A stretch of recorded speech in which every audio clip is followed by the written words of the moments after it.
हरिओम. राजा जनक आणि सर्वज्ञानी श्री अष्टावक्र यांचा ज्ञानसंवाद. अष्टावक्र गीता अध्याय 13वा. श्लोक 4. कर्मे नैष्कर्मे निर्बंध भावा देहस्थ योगिनः संयोगा योग विहारात अहमासे यथा सुखम. अनुवाद. कर्माच्या व निष्कर्माच्या संयुक्त बंधनात अडकलेल्या शरीराबद्दल योगी ममत्व भाव बाळगतात, पण मी या देहाच्या व कर्माच्या संयोग वियोगापासून मुक्त होऊन स्थिर आहे. विवेचन. जिथे जिथे शरीराबद्दल ममत्व आहे तिथे तिथे अहंकार सुद्धा असतो, व जिथे अहंकार आहे तिथे कर्ता सुद्धा असतो. कर्ता असलेले प्रत्येक कर्म हे बंधनकारक होते. निष्कर्म असणे म्हणजे कर्माला कर्ता नसणे. कर्मत्याग म्हणजे निष्कर्म स्थिती नव्हे. कर्मविरहित जगणे म्हणजेही निष्कर्म नव्हे. निष्क्रियता म्हणजे सुद्धा निष्कर्म नव्हे. प्रेत व आळशी माणसे काही निष्कर्म नसतात. ज्या कर्मात मीपणा नाही, फळाशी आसक्ती नाही, तेच कर्म निष्कर्म आहे.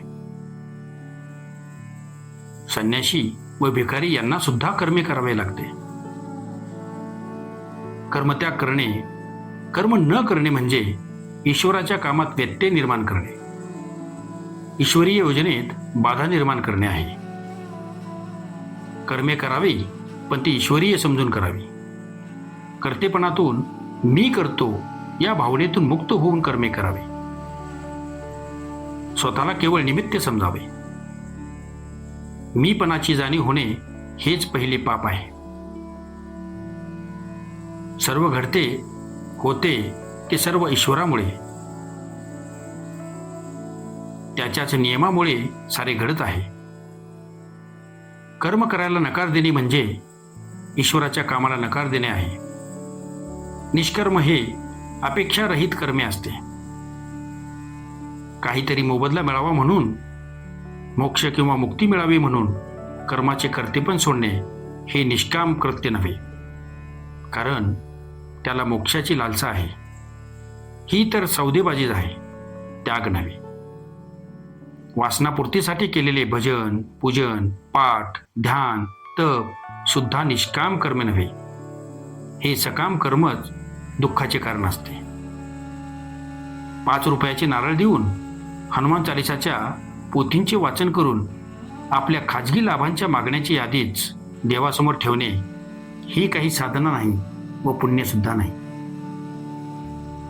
काहीही मागणे, मग ते मागणे मोक्षाचे का असेना, मागणे हे जगाबद्दल आसक्तीचे लक्षण आहे व न मागणे हीच साधना आहे.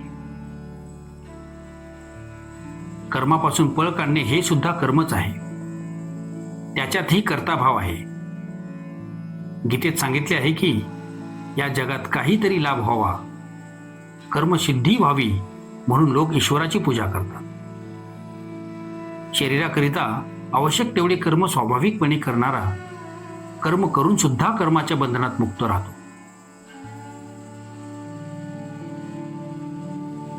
शरीराकरिता आवश्यक तेवढे कर्म स्वाभाविकपणे करणारा कर्म करून सुद्धा कर्माच्या बंधनातून मुक्त राहतो.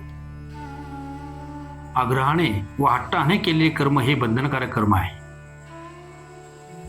स्वीकार व त्याग या दोघातही आग्रह आहे, म्हणून ते दोन्हीही बंधनकारक कर्म आहेत.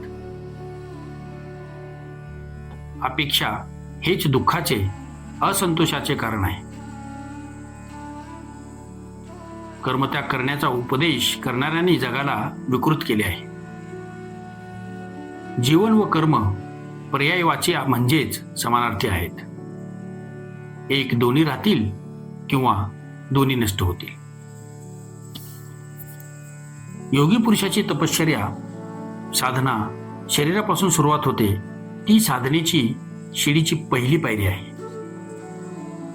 एक एक शिडी पार करत तो पुढे वाटचाल करतो, पण तरीही तो शरीराची आसक्ती बाळगून असल्याने मोहात सापडतो. या आसक्तीमुळेच तो कर्म व निष्कर्म या दोघात श्रद्धा ठेवतो.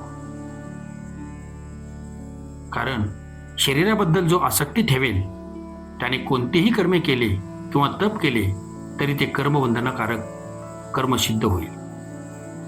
म्हणून कर्मे व निष्कर्म या दोघात श्रद्धा ठेवणारा मनुष्य त्या दोघांच्याही बंधनात सापडतो. या सुखाच्या संयोगाशी वा वियोगाशी देह जोडलेला असला तरी यापासून वेगळ्या असणाऱ्या चैतन्य आत्म्याशी एकरूप होऊन राजा जनक स्थिर झाला आहे. आता कर्म निष्कर्म हे राजाला बंधनरूप उरलेले नाही, कारण राजा जनकाला कशाचीही अपेक्षा नाही व कशाचाही आग्रह नाही. अध्याय 13वा, श्लोक 5. अर्थानर्थी न मे स्थित्या गत्या वा शयनेन वा तिष्ठन गच्छन स्वप्नन तस्वाद अहमासे यथा सुखम. अनुवाद: थांबणे, चालणे वा झोपणे यात माझ्यासाठी काही अर्थ नाही व अनर्थ पण नाही. त्यामुळे ह्या सर्व क्रिया थांबणे, जाणे, झोपणे करताना सुद्धा मी सुखपूर्वक स्थिर आहे. विवेचन: अहंकार मनुष्याला जन्मताच प्राप्त झाला आहे. प्रापंचिक माणूस अहंकारी असला तर आश्चर्य नाही, कारण प्रपंचाचा सारा खेळ अहंकाराचाच खेळ आहे. परंतु तो ज्ञानप्राप्तीला बाधक आहे.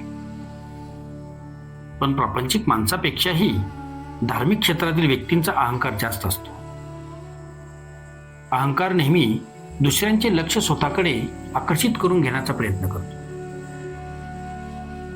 आपले जेवण, कपडे, घर, दागिने, मोटारी या सर्व बाबी आपण आपल्या गरजेच्या पूर्तीसाठी न करता जणू अहंकाराच्या पूर्तीसाठी करतो. सारे काही दुसऱ्याला दाखवण्यासाठी करतो. छोट्या व हीन व्यक्तींचा अहंकार सर्वात जास्त असतो.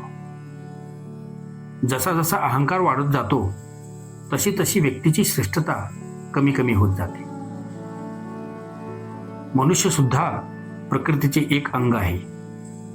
प्रकृतीचे निसर्गाचे बाकीचे सर्व भाग निरुद्देश जगतात, आपापल्या स्वभावानुसार जगतात. पण निसर्गाचाच एक भाग असून सुद्धा मनुष्याने मात्र आपल्या जीवनाचा उद्देश निश्चित केला आहे.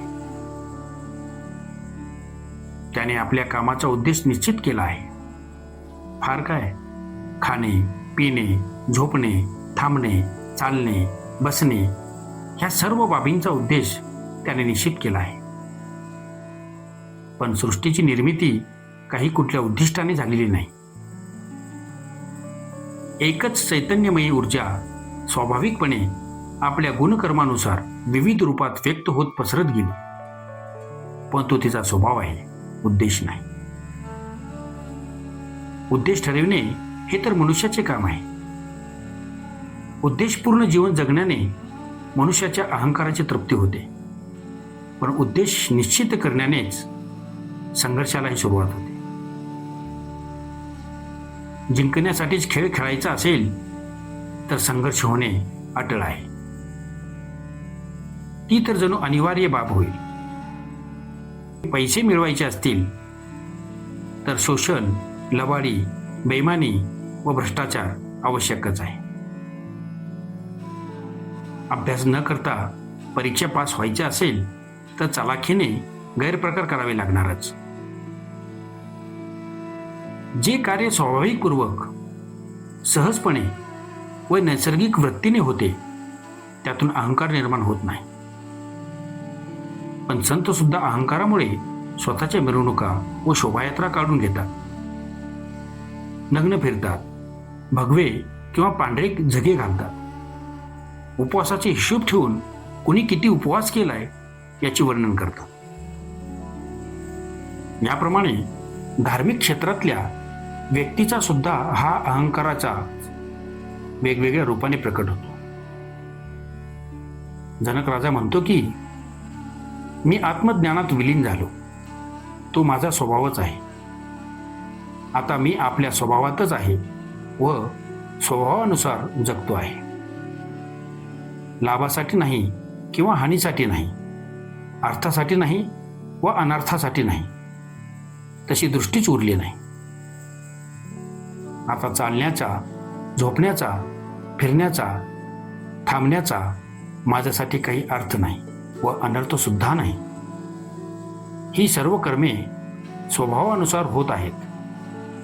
त्यात काही लाभ हानीचा हेतू नाही किंवा देखावा करण्याचा उद्देश नाही. माझ्या स्वाभाविकपणात मी सुखपूर्वक स्थिर आहे. अध्याय 13वा, श्लोक 6. स्वपतो नास्ति मे हानिः सिद्धिर्यत्र वतो न वा नाशो लासो विहायास्मा दहमासे यथा सुखम.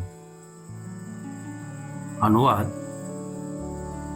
झोपल्यामुळे माझे काही नुकसान नाही किंवा प्रयत्न केल्याने मला कोणतीही सिद्धी प्राप्त होणार नाही असेही नाही. त्यामुळे नुकसान व लाभ या दोघांना सोडून मी सुखपूर्वक स्थिर आहे. विवेचन: राजा जनक म्हणतो की माझी सारी कर्मे आता स्वभावानुसार होत आहेत. ती आपोआप होत आहेत. निसर्गाच्या विरुद्ध कोणतेही कर्म मी करत नाही व होत नाही. आता मला झोपल्यामुळे काही नुकसान होत नाही. झोप लागणे हा स्वभाव आहे, म्हणून मी झोपून जातो. स्वभावाच्या विरुद्ध मी जगत नाही.